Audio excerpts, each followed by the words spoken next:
This episode is brought to you by our incredible community of listener supporters on Patreon. Our Patreon offers listeners exclusive archival content, extended episodes, and access to community conversations diving deeper with past guests. Your monthly pledge ensures that For the Wild has the funding to keep producing informative, thoughtful, and rooted conversations and programming. All funding supports our small team of creatives, podcast production, and special For the Wild projects like our zines and slow study courses. To support us on Patreon, please visit patreon.com/forthewild. Or if you would rather make a one-time donation or recurring donation outside of Patreon, please visit forthewild.world/donate. Hello and welcome to For the Wild podcast. I'm Ayana Young. Today we are speaking with Tyson Yunkaporta. You got to be able to spend time out in the land and let the land heal you as well. You know, you need all these things, not just the medication. So for me, that's story. Story is the landscape. Story is the cultural landscapes we all live on, the psychological landscapes. And there must be law, capital L-O-R-E, that is just your firm foundation that's unchanging. That cannot be up for grabs. That cannot be something that's subject to change and violation, you know. We need sacred law again. We need story that's inviolable. This is what we need. Tyson Yunkaporta is an Aboriginal scholar, founder of the Indigenous Knowledge Systems Lab at Deakin University in Melbourne, and author of Sand Talk. His work focuses on applying Indigenous methods of inquiry to resolve complex issues and explore global crises.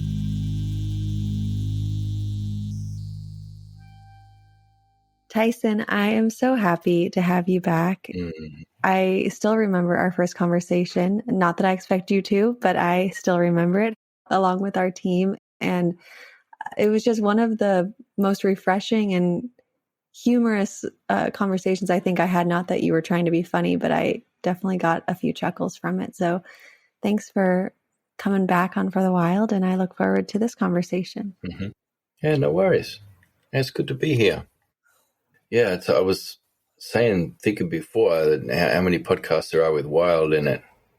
And you said it's a word that beckons. And I like that word, beckon. It's a little less coercive than longing and despair. And you get sort of striving. Yeah. Well, in a sense, beckon to me is the other, where longing is from the source. That's it. Yeah, so it feels just come hither, and then you got to decide. Will I pursue this? Let's explore this. Let's explore this.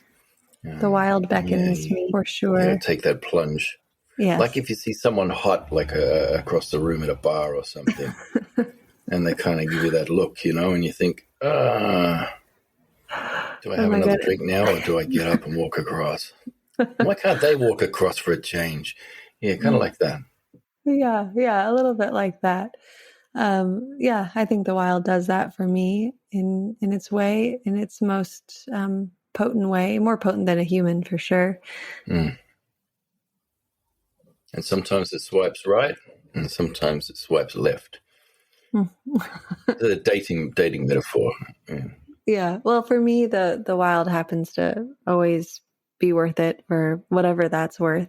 It never disappoints, always challenges and asks me to show up in my most authentic self. And it's, you're not swiping in any direction. You're throwing your phone into the sea and just running naked down a beach. Yeah, there's no phone. Screaming, ah! That's the best part, is that the phone has no power with the wild. The wild shatters the phone. Shatters it. Shooting arrows at helicopters like a Sentinelese Islander or something. Yeah. The land in all of its autonomy says no phone here. Hey, Matt, did you ever come across that Sentinelese Islanders? No. See them online?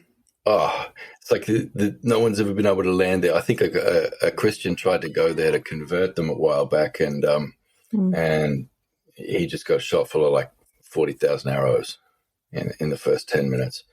Wow. Every now and then a helicopter goes and tries to take photos, but then the helicopter ends up full of arrows too. Which I think it's nice that there's someone still shooting arrows at helicopters somewhere in the world. Yeah. Mm-hmm. Well, I hope more and more of us take up arrows and start holding off the helicopters wherever we are. Yeah. Well, you're going to do it. You're doing it with your river there, aren't you? Protect the salmon absolutely. runs. Yeah, for bloody mining companies. Yeah. Hey, we'll just drill under this glacier. That'll be all right. It's insane. Just going to drill right under there. Yeah. It's insanity, and it's we live in this intense time, lots of pain, just trying to take in the reality of the world right now. And something I really loved about our last conversation, we talked about how identity and branding have really fueled a society just obsessed with perception rather than the truth of conditions. And it just seems that in the time that's passed, this has only become more true as we witness the constant cultural narrative spin around pandemic, war, global crisis, so on and so forth. And maybe you could help us out with talking about how you're steering yourself against the forces that urge us to continue on as, quote, normal. Oh, just badly. I did the decades of the decolonial work, and I'm decolonizing myself, and I'm like helping other people decolonize, like it's some inner practice, like some inner work,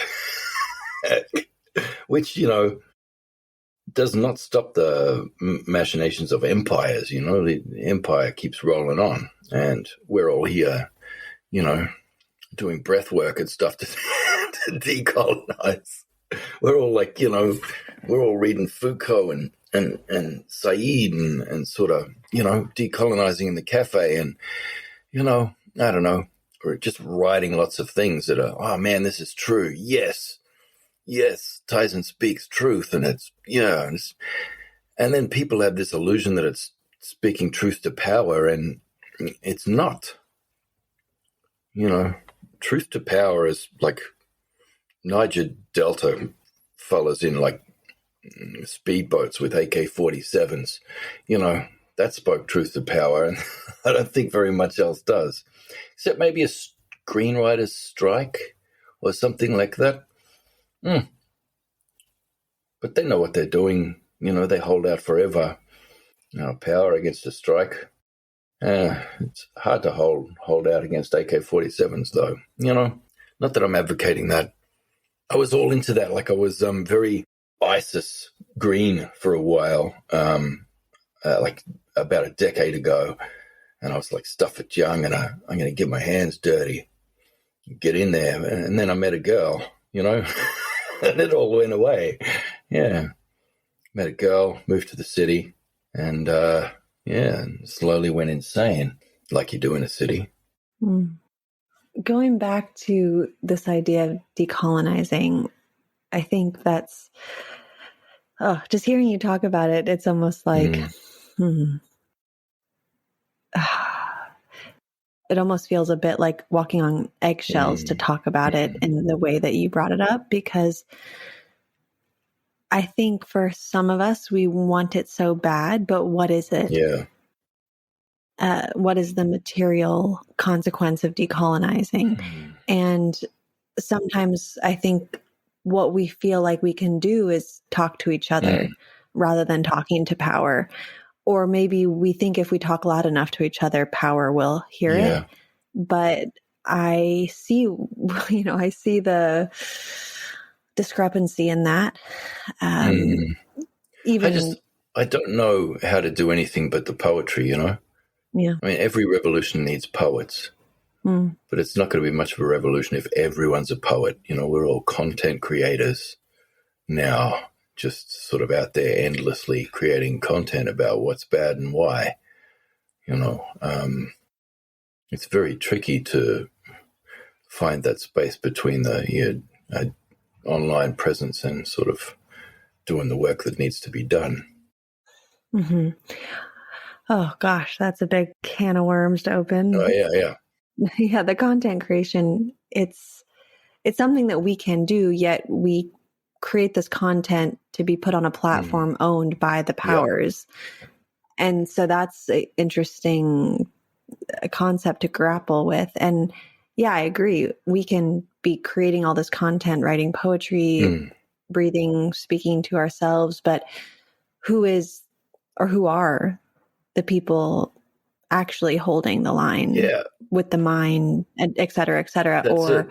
maybe it's changing policy, or who's doing there. I mean, I think there's many categories of the dirty work, so to speak, of actually shifting the material reality. Yeah. And the forces we're up against are just, you can play whack-a-mole with the minds like forever, but keeps coming. yeah. It's really rough. Yeah, struggling with it a bit of late. And here's the thing. This is what I was trying to say, and I forgot, but it's back again. It's like we're all preaching to the choir, Then we keep going with that, and it's just so much competition, and so there's factions, and pretty soon we're not just preaching to the choir anymore. We're like molesting the choir, doing heaps of lateral violence, across all these movements that should be aligned. But we're kind of factionalizing this way and that way around all these sort of culture war hills that we all want to die on. Yeah. I don't know. It's really hard because I used to be all about you've got to reach out a hand, If there's a kid who's turning into a neo-Nazi, you can't cut him off. You've got to show him love and you've got to hold on to him, And, these people, you got to try and bring them back. But then at the same time, you reach out your hand and they take an arm. These people, everything is jujitsu'd around. All of our language, from long research and struggle and lots of really good deep thinking and a big sort of scholarly canon that we built up, where the science is settled on stuff. Any of the language that we have for that can just be taken, by the powerful and turned around back on us. Everything from woke to, anything else that you want to say, they'll turn around and co-opt it. Fake news, anything. They turn around back the other way, and then that word's gone now. And we're running out of ways to describe things. Our language, for people who don't want the world to die, our language is not evolving fast enough, for how the destroyers of this world and all their useful idiots and henchmen can jujitsu it around and wreck it on us. Because that's the second law of thermodynamics there, it's easier to break shit than make shit. And why wouldn't you break shit at the end of the world? Well, that's my thoughts on that. You were going to say something about content creation. Yeah. Yeah, well, I'm thinking about content creation and language, and it's all about story, right? I mean, that's how us humans learn, is through story. And your new book, Right Story, Wrong Story, takes the form of a very specific journey. And maybe you could share what inspired the structure for the book and how you see the role of story as integral to knowledge. Well, when I moved to this city, it was a strange change for me, like being in the city, And I was still myself for, I don't know, maybe 3 years, 3 years. So like when I wrote my first book, I was still me, and I was still connected, to land, culture, language, all these things. And, but yeah, since then, and especially over COVID, and those lockdowns, because we had 2 years of them in Melbourne, and the universities we didn't go back to work. We stayed working at home. So it's kind of just been this really internal existence, for that whole time. And I kind of lost myself a lot, that when you're part of the land and these natural systems, then the land is a sentient system that you're part of. It gives you what you need, from moment to moment. I always say anything you need, like look around, like any problem you got, like really look around you because it'll be there. The things that you need to fix it'll be right there. If you're hungry, there'll be food there if you care to look. Because country, land does this. It opens up for you when you're in it. Not if you're standing outside looking at it and taking photos or, constantly in a struggle to save it. You have to stand outside of it to do that because that's where the enemy is, So here I am, heart of darkness in the city. And, I just kind of lost my mind. And I have like childhood onset bipolar disorder.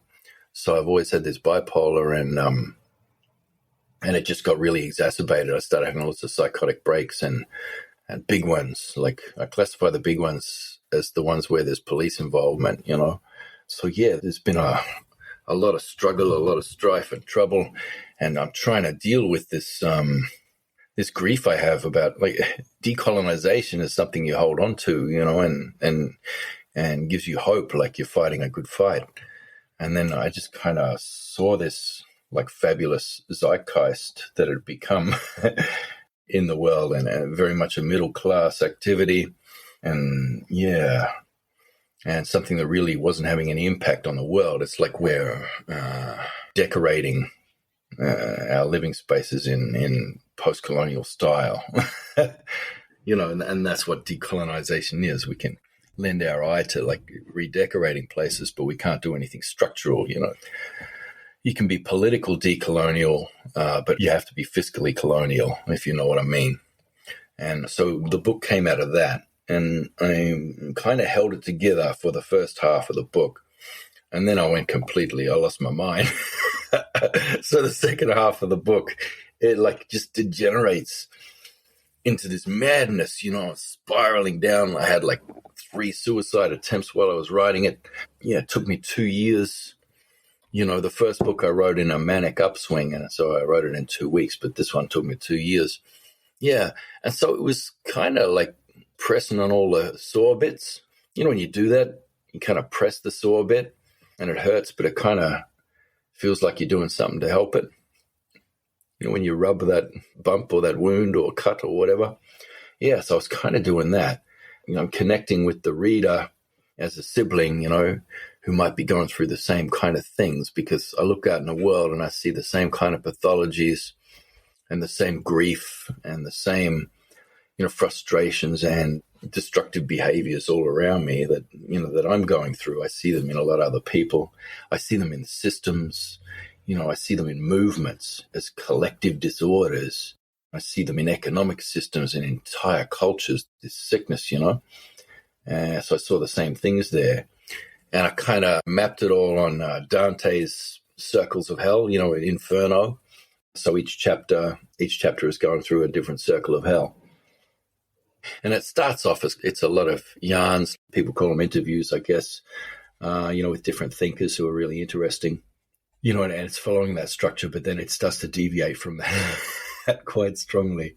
Yeah. So it really is a journey into madness and just hell, but with lots of laughs along the way, Lots of laughs, and eventually we come out at the end and have a yarn with Hannibal Lecter on the last page. I won't go any more into that than that because spoiler alerts, It's kind of weird. There's a lot of movie references in there because that's kind of how I talk, I interact with the world. Mm-hmm. Oh, gosh. What you said about being, I don't know if this is the word you used, but being theoretical or being theoretically decolonial, but fiscally colonial or something like that. That's definitely pushing on the wound. Yeah, that's what politicians are always saying. Like left-wing politicians have to say that they're like socially liberal and fiscally conservative. Mm-hmm. They always have to state that they're fiscally conservative. It's pretty much the same with Indigenous scholars. We kind of have to be fiscally colonial. Yeah. I mean, what would it look like to be fiscally decolonial or just decolonial, period? It would look like Bougainville when they're like, went into the mines at night and took the rubber bits out of all the engines and the tires off the trucks, and then made like these beer guns out of that. And then they went through the whole mines and like shot spears at everybody until they left, and then Bougainvillea sort of was independent again. But then I guess the problem is that, once people have tasted that civilized life and there's little bits of infrastructure there and it's kind of decaying away, and they're all depending on sort of one leader who led the revolution, then that leader dies, everything kind of goes to shit after that, And it certainly did in Bougainville. Became like the rape capital of the world, and there's murders all over the shop. It went really badly there for a while. Yeah. So I don't know. I don't know what it looks like in a productive way. I know it's not revolution, because I always see revolution is like it's just part of the pump and dump scheme of imperialism. Pump and dump in the marketplace. How like they really hype up a stock and they buy heaps of it, and the price is going up and up and up because they're buying heaps, and then all the idiots come in then and buy because they think it's going to go through the roof. And then the rich people who were pumping it, then they dump it. They dump it all, like they sell it to one of their subsidiaries, so they still hold it. But they sell, and then the price drops, So everyone else gets out and they lose the farm, and those rich bastards come in and they buy them all back at bargain basement prices, and they just basically have a money machine like factory there, just pumping and dumping stuff. I feel like revolutions are part of that, in a longer term sense. Revolutions are pump and dump scheme for the powerful. Because you always end up with the same freaking oligarchs, one way or another, holding all the cards at the end. I mean, the mines are back in Bougainville, and, they've really sort of modernized the place, I guess, and changed things. It's all part of the pump and dump scheme. So I don't get too excited about much activism anymore. And I feel like I should, just to be a good person. But when I look at the overall picture, I'm like, something's needed. And what it's not is like a shift in consciousness of everybody. Because it doesn't matter what everybody thinks. Most people in the world are like, yeah, like, let people get married if they love each other. LGBTQI+, like, yeah, let them do what they need to do. Most people in the world are, yeah, let's not kill the air and the oceans. Let's kind of, have better communities where, things are in reach, where we don't have to drive an hour for work, where we can go 15 minutes to everything we need. Yeah, that sounds great. There's most people in the world, But that doesn't matter at all. The consciousness shift has already happened. Most people feel the same way about most things. And it's not the world that we've got, that most people want. But then what's happened? What does it do? This shift in consciousness? Not a lot, because it's, a handful of billionaires pretty much got the world by the balls and driving it like they stole it, I guess, to mix metaphors. Balls and cars, that's my mixed metaphor. Hey.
Mm-hmm.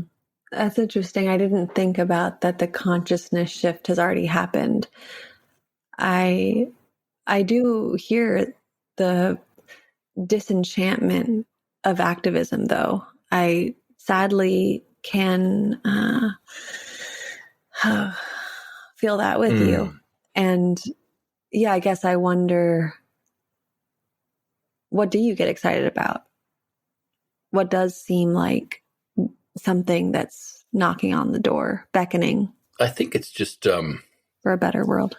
See, ironically, in the English-speaking world, which is the world, like even though it's a tiny minority of people who are speakers of English as a first language, everybody else has to learn the bastard.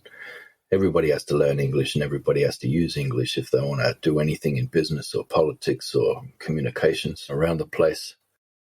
Yeah, I watch all the co-opting of language and the neutralizing of language and the theft of terms, the way language is sullied around anything that's good and anything that's actually achieving change. The language gets turned around, as I said before, and lost. But if you think about that, it's kind of almost like this globalizing culture, this weird culture, Western industrialized, educated, rich, democratic culture. It's kind of eating itself in that way. Eating itself in a weird way, like that movie, The Human Caterpillar, only if it was in a loop, it's kind of eating that, it's all falling apart. I'm kind of excited to see what emerges next. Because, an activist community has enjoyed a long tradition and a lot of language that was safe and stable and that meant something. And it was building on a lineage of thinking and action and really successful movements. But that's kind of gone. And that's part of the culture, that weird culture. And I'm just interested to see what emerges next after this one finishes eating itself, which is pretty close to doing. I think you got like one more US election cycle left in it. After that, nothing's going to mean anything. There's going to be no truth, no story, no unifying narrative to sort of hold all the atoms together, and then everything will sort of dissolve into a quantum soup and then reform around something else. Who knows what that'll be? Global fascism or, I don't know, like startling diversity and a whole heap of productive, interdependent regionalism. Who knows? Well, I like the latter. That sounds pretty great. Yeah. Well, that's where, coming from the other end of the beckoning, I guess that's where the yearning is pointing to people towards, Mm-hmm. Unfortunately for some people, that means a compound with 14-year-old wives and lots of rifles, so it's a weird one. Mm-hmm. Lots of libertarians lots of libertarian crossover with New Age stuff now. Yeah, that's fascinating. New Age culture has collided with conspiracy culture. Yeah, in this quite startling way. It's no longer a horseshoe. It's just the cycle's complete. Yeah. Now the student has become the master. Talk more about that, because I think that's really fascinating. The New Age and the conspiracy theorist coming. Yeah. I don't know. I'm just wondering if that Star Wars metaphor will work as an extended thing for this. I don't know. Let's explore. So, Darth Vader is Anakin Skywalker. He's good. Then he's evil. Then he's good again. Then he's dead. Then he's a ghost who comes back and talks to Rosario Dawson, and and we're not sure where she's going to end up. I know one thing for sure, though. There is a force in the universe. There is magic in the universe that binds all things and moves all things and connects us all in startling ways. But you can't manipulate that. You can flow with it. So people who think they're doing magic and doing something amazing with their consciousness and their breath work and their psychedelics or whatever else, people who are practicing shamanism that they learned in a workshop or off a bunch of TikTok videos, this is kind of like, yes, the force exists, but as soon as you form a cult that's based on child abuse and lightsabers, the galaxy's pretty much fucked, Yeah. So I think everybody feels like they have a handle on the magic, whether it's the gift or like, the body keeps the score or whatever airport book they just finished reading. Everybody, has a spirituality where they're sort of hanging these individualized, personalized, sort of little brands, and hanging it off that and feeling like they're magical, but the magic isn't in them. It's all around and moving and flowing, and they got to flow with it. You don't become a magical being, and I guess everybody felt like if they did the work and enough people did the work for personal development, that somehow that would create a massive shift and everybody all at once would experience a collective leap in consciousness. This neoliberal lie of moving towards collectivism through startling individualism and navel gazing, it's just that's blown me away. And I feel like that took over the entire decolonial movement. I feel like it's in every activist movement. Too many poets, not enough soldiers, Mm-hmm. You said something just a few responses ago about language being co-opted and so many words not having the meaning they used to. And I guess I want to ask about the word woke. Yeah. And where has that gone? Well, where is it now? It started off as something that Black people in the US, used to say to each other. It was like an internal memo. That was an internal community thing. And then it sort of got taken up. You know what I mean? Like heaps of middle-class people suddenly took it up and were brandishing it around to mean God knows what. It became a rallying cry for, I don't know, these indolent sort of excesses of people whose entire activist life was just online writing snarky tweets and bloody piling onto people and going, OMG, I just can't with this guy or whatever. I don't know, and all the things that, I know it's not OMG there, I'm showing my age there. But yeah, it just all went to crap. And then, of course, the right just gets to seize on that as a catch-all phrase for everything they hate. So they can create this huge basket of issues with anti-trans stuff, anti-LGBTQI plus, anti-feminist, anti-bloody, everything that sort of tries to make cities work. And just everything where people are just trying to survive. They get to make a big catch-all for that with one word, and then suddenly the word's gone. It's useless. It's ruined. It doesn't mean what it meant anymore, and it has more power for the evildoers in this world than it has for anyone else.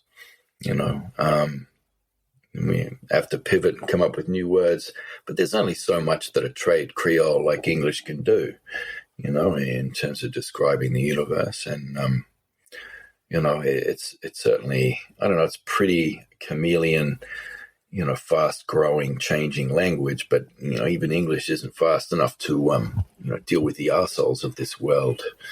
It seems to be mostly arseholes who invented it, like a series of invaders of a small island nation, who sort of ran out of soil in their own places. Like 6 different invasions ended up producing English, and then it went out and exported it all around the world, and then it grew into all kinds of different dialects all around the planet. So it's a pretty chameleon language, but at the same time, it can't move as fast as arseholes can move, because arseholes never sleep. There you go. That's the name. That's the name of the podcast episode. Arseholes never sleep. Yeah, I see it now. Lots of clicks.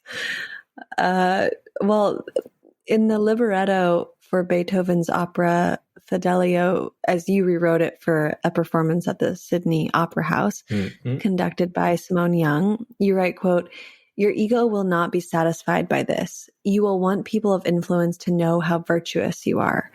Be aware of this flaw and choose carefully when you send truth keepers to liaise with the powerful. Send those who are used to hiding their truth and smiling to please the fragile brutes who oppress them." End quote. Whew, and then I said, send the women. Because that's, I think, if I was going to write a dictionary, that would be my definition of a woman. Well, yeah. Someone who... Keep going, yeah. I just want to... I just feel like this section is so potent right now and want to hear more about the ways you're witnessing and theorizing about the dynamics of power and oppression. I know you're moving beyond ego and what you were exploring with this. Well, for me, it's mostly about the narrative. So all our underlying narratives are... See, when you take something like woke and turn it into something else, you are taking a long lineage, like many generations of civil rights activists, and a massive body of work, huge body of work and scholarship and activism and struggle. You're taking all of that right story, all that good story, and you're just destroying it. You're turning it into a series of memes. You see everything, like right story is just disintegrating all around the planet.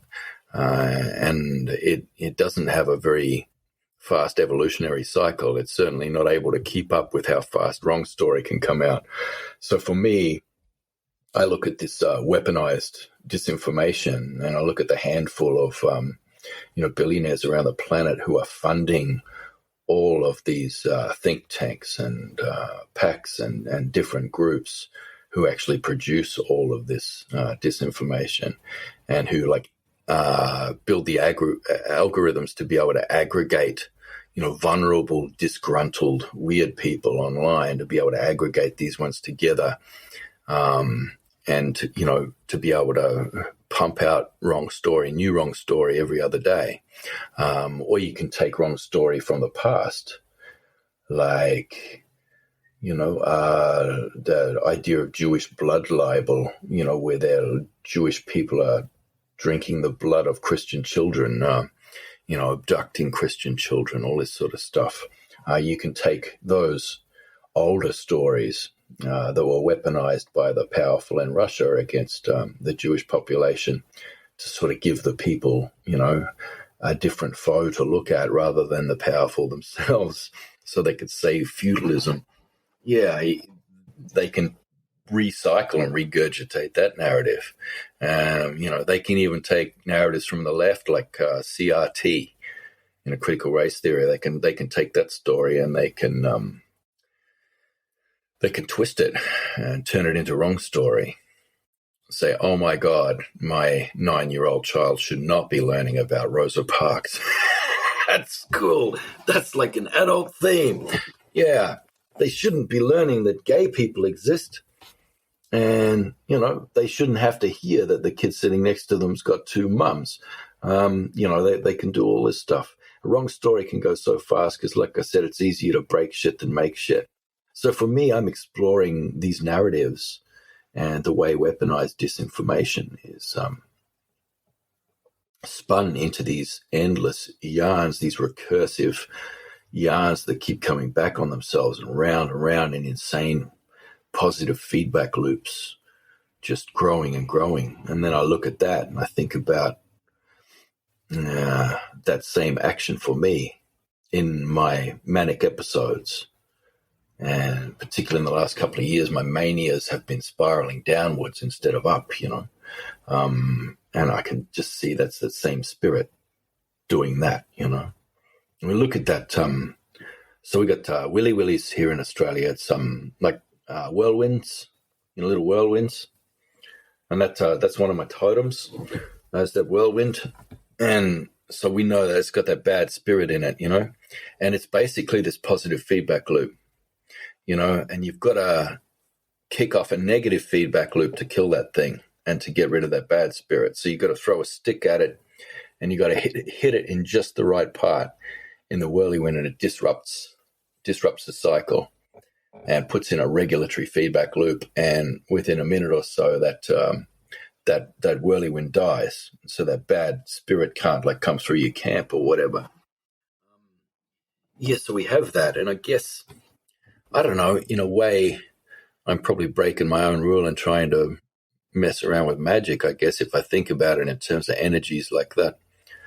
That's more of a metaphor for me. That's that story, of spirit and how spirit works. And I see that in myself. I see that whirlwind, goes round and round. I look out and I see it in the world. And I know what I got to do for myself when it starts getting out of control. You got to get that regulatory feedback going.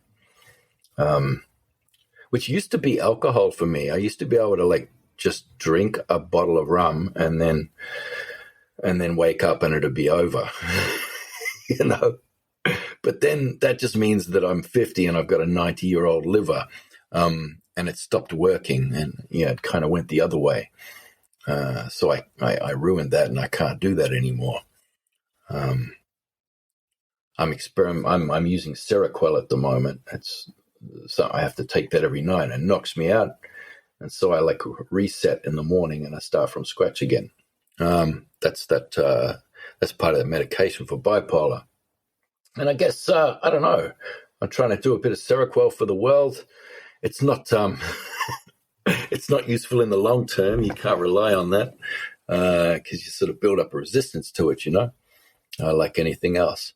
But, at the core of the problem, you can't just have medication. You got to have therapy, You got to be able to talk through and work through all of your business and all of your issues and get things straight. You got to be able to spend time out in the land and let the land heal you as well. You need all these things, not just the medication. So for me, that's story. Story is the landscape. Story is the cultural landscapes we all live on, the psychological landscapes. And there must be law, capital Lore, that is just your firm foundation that's unchanging. That cannot be up for grabs. That cannot be something that's subject to change and violation, Yeah, we need sacred law again. We need story that's inviolable. This is what we need. I heard this bad story the other day. This is someone from the Northern Hemisphere, and I won't say which culture because I don't want to run them down. They were telling an ancient story from their culture, folklore. And it was a man, he was attacked by a viper, and the viper was going to bite him and sting him to death. And then a heron came down, and the heron killed the viper and saved the man's life. So the man, he picked up the heron and put him in a bag and took him home to eat for his dinner. And his wife said, why are you doing that? That heron saved your life. You shouldn't be eating the heron and killing the heron. You should let the heron go. And then the wife opened the bag and let the heron go free. And the heron pecked her fucking eyes out. And that's the end of the story. What's the message for that story? It's oh my God. What's that message? It's don't do anything to help anyone because they'll eat you or they'll peck your eyes.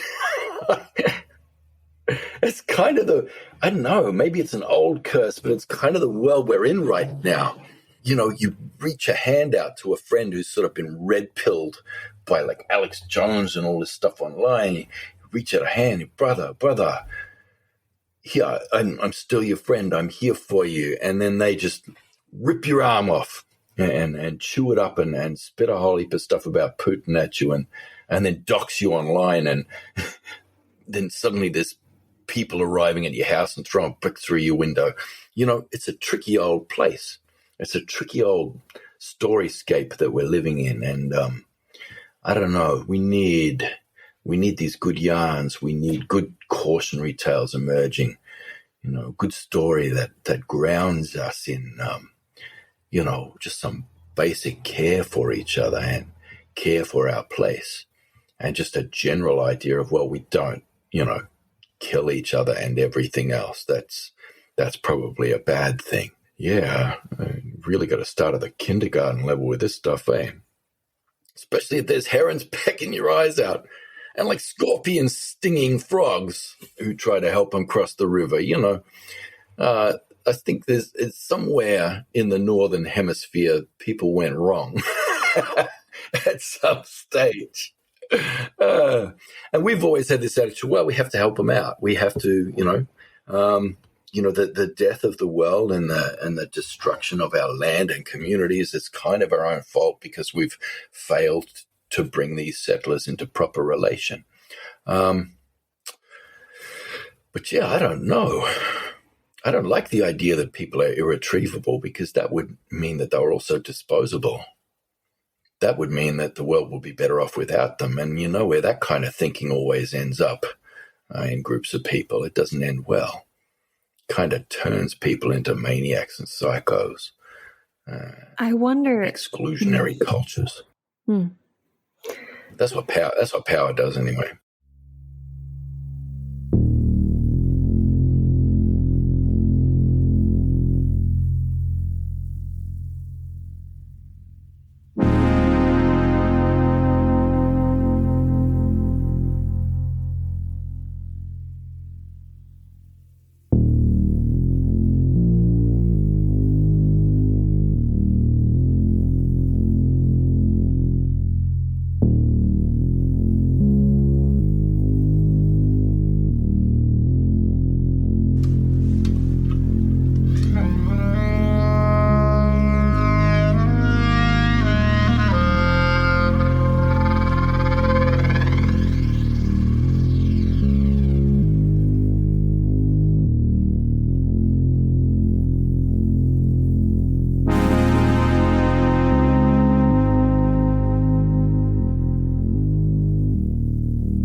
Yeah, I mean, power and disinformation, they are for some reason so appealing or seemingly appealing. And I'm curious about that. And how does disinformation thrive in these times? And it also seems like it goes under the radar, even though it's so prevalent. So yeah, just love to riff on that for a moment.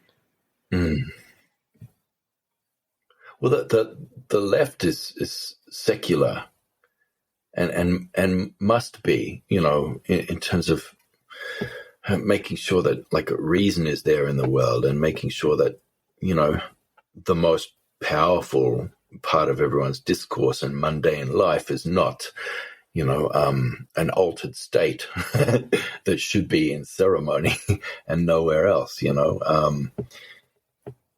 but the problem with that is that's boring and everyone's scared and, everybody feels special and they want these altered and heightened states that come with these insane narratives. Traditionally on the left, that was like the New Age sort of discourses, and the Age of Aquarius is coming and all this sort of stuff, which is pretty much like any Abrahamic cult pretty much does the same thing. But that in the end, that wasn't very far from, in the horseshoe, the other end of the horseshoe on the right, they all had the same stories, that whole idea of, a special chosen people, this Aryan race, that was like the driver of the Age of Discovery was all this weird New Age stuff. And, the explorers were looking for Atlantis. There's a reason it's called the Atlantic Ocean. It's because they thought Atlantis was there and they were going to find where all their Aryan people came from. They keep looking for it. Or maybe it's in the Caucasus Mountains. Oh, yeah, it's probably in the Caucasus Mountains. We'll call ourselves Caucasians now. And maybe it was in India. But then the Indian people, were interbreeding with inferior peoples and then they became degraded and their civilization fell apart. But luckily, there was enough pure Aryans who escaped to the West before that happened. So let's call it Indo-European. I mean, that's, in linguistics and anthropology and history and everything else, it's all Indo-European now. But half of that was coming out of seances back in the day. People would have mummy unwrapping parties and bohemian orgies and then like conduct seances and talk to the dead and then write these, like Rudolf Steiner and Madame Blavatsky all writing these horrendous volumes about, progress it's a spiritual thing. Each new lifetime you're reborn and you're a little bit better than before. And the same thing is for groups of people. So, and as you progress through, your skin gets lighter and you become, eventually you get reborn as the master race, these higher level beings. Just insane stuff. You wouldn't believe how much history, science, anthropology, linguistics, cartography, all these things are built on these insane wrong stories of people who were longing, but they were not fucking being beckoned, Ayana. There was no beckoning, just longing, and now the reckoning. I rhymed that for you there. There's so much more to dive into, but I know you have a time limit, which is just... Yeah. We could probably do another 10 minutes. Okay. And then I'm jumping in a car and racing to pick up my kids. Oh, it's going to be hard to end there. So... Yeah. Well, I think the beckoning and the reckoning is some good symmetry for a yarn there. Mm-hmm. Oh, yeah. I mean, it's... I wonder if it's the reckoning is the good story. Mm-hmm. Or maybe that's too simplistic. Because it's something you'd said earlier about once people have the taste of civilization, you didn't say that, but that's what I remembered. You get the taste of civilization, it's hard to go back because the infrastructure is there. Yeah. And so... Yeah. And the narrative structure. Mm-hmm. And so, we could be beckoned to something that feels more honest. Yeah. But what the reckoning is with so much complexity and nuance, and I don't know if it's imperfection. I don't even know what I think of the word perfection anymore, or purity. Yeah. That seems so far. Yeah. And maybe we never should have strived for that in the first place. Maybe, gosh, there's so much to say, but I think I'm trying to settle on the material realities of the world again. And I want to go back to the libretto that you rewrote, and it's, quote, "So too beneath the pavements and monuments of civilization, in the dark sites where dark money and dark ops generate unspoken and unspeakable cruelties, where the souls of whistleblowers and iconoclasts are thrown to face silence and torments, there are seeds of joy and liberty and love, yearning for the sun. Every nation is grown from such foundations," end quote. That's so beautiful. I mean, it's just, I felt just wrecked, and then like the phoenix from the ash, rising up. And so, how might bearing witness to these dark realities might uncover an understanding that allows us to dream differently? It can do that. But then again, I know one of your January 6th insurrectionists, currently in prison, might read that same thing and feel an affinity for it. And then that becomes their song too. You know what I mean? And they've taken all this, they're the ones who were like, yes, 3 strikes rule, bloody lock up all these super predators, and you know what I mean? Tougher penalties, tougher sentences. They would have been politically all like that. And then all of a sudden they're in that prison system and they're like, oh my God, this is horrendous. I'm being oppressed. Me, and now suddenly it matters, all of that. And I keep hearing them crying out and all of their woe. And I think, well, they could read that same thing and think it applied to them. And I don't know, it bloody doesn't. You know what I mean?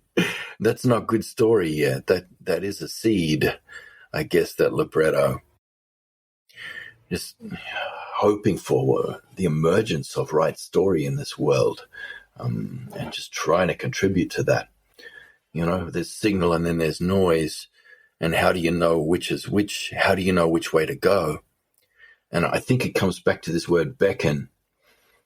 I guess if you sat for a quiet moment and then you talked to some close friends, family about it, you have to think about, okay, with this story I'm hearing, am I being beckoned or am I being lured? You know? Because I think most of us will know in our gut, and just from the language when we look at it, at the story, we'll know if we're being lured towards something that is working against our best interests and for the best interests of somebody powerful who is just looking to eat us alive and throw us on the scrap heap, as the useful idiots we are. You know, that's that luring. And I think that beckon that you first spoke, you know, at the start of this, I think I can't get that word out of my head. Mm-hmm. You know, are we trying to use the magic?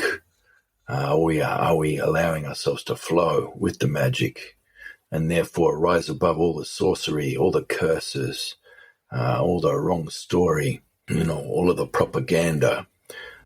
Can we feel that truth in that way?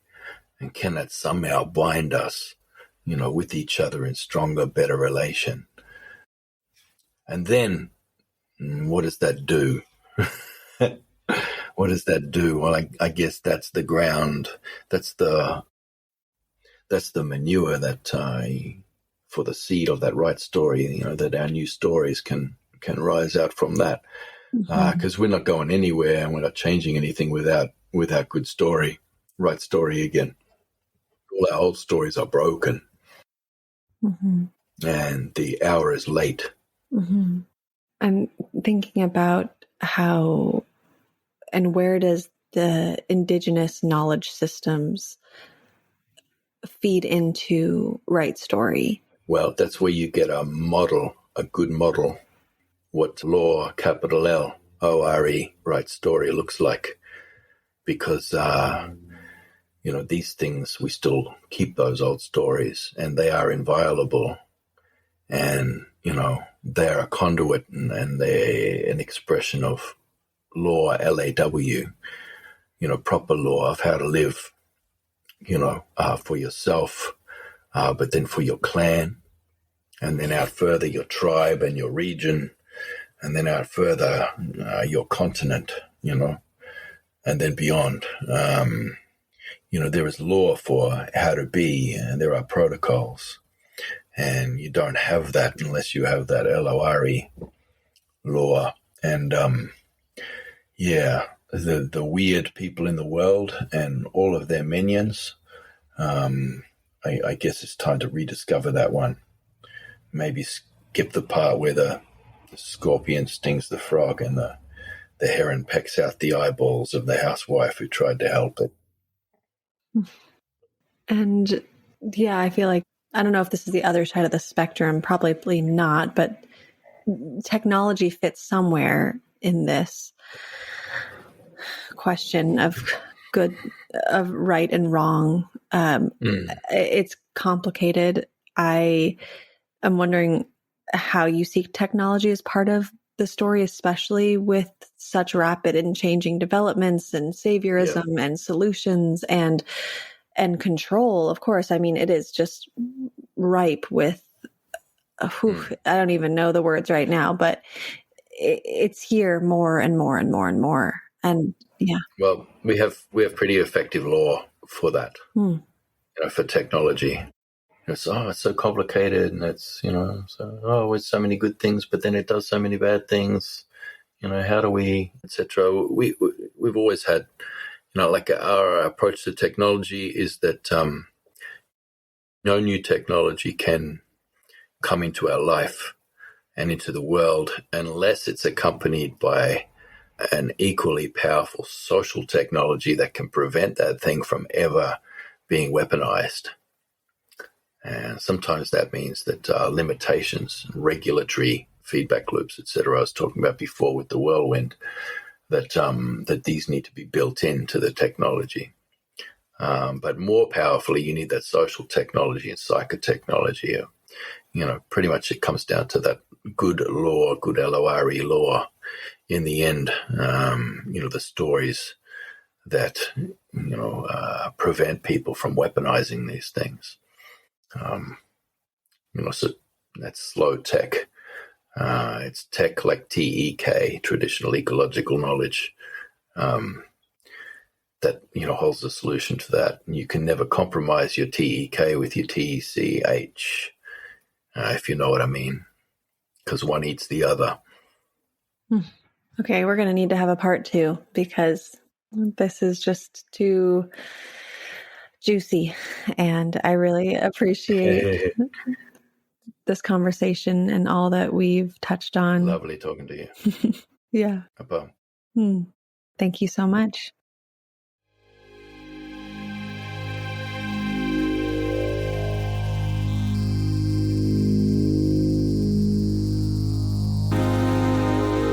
Thank you for listening to this episode of For the Wild.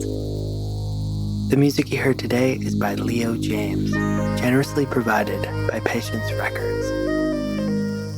For the Wild is created by Ayana Young, Erica Ekram, Julia Jackson, Jackson Kroof, Evan Tenenbaum, and Jose Alejandro Rivera.